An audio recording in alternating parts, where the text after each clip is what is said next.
Don't mean to get political, but I'd love to hear Vivek's thoughts on the border skirmishes, clashes between China and India that started around 2020. Okay.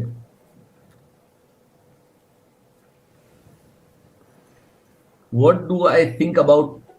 So it's all about, again, I've kind of said it earlier.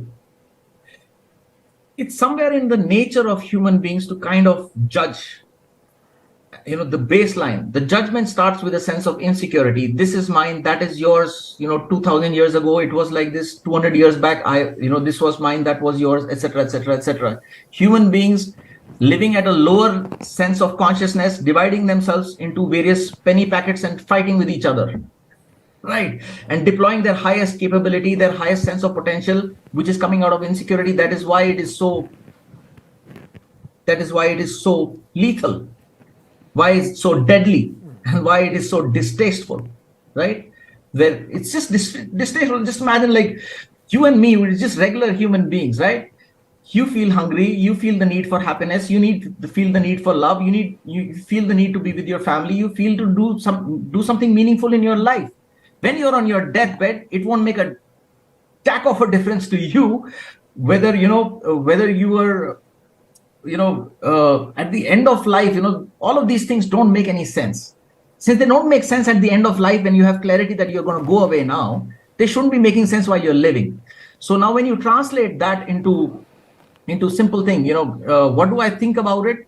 I think it is in the nature of human beings, in any form of consciousness, be it at identification with a religion, identification with a state, identification with a nation, identification with a particular racial group or whatever, is a limitation. And all of these limitations, the greater their expression of limitations are, the higher the destructive potential of it is. Ultimately, it's a game.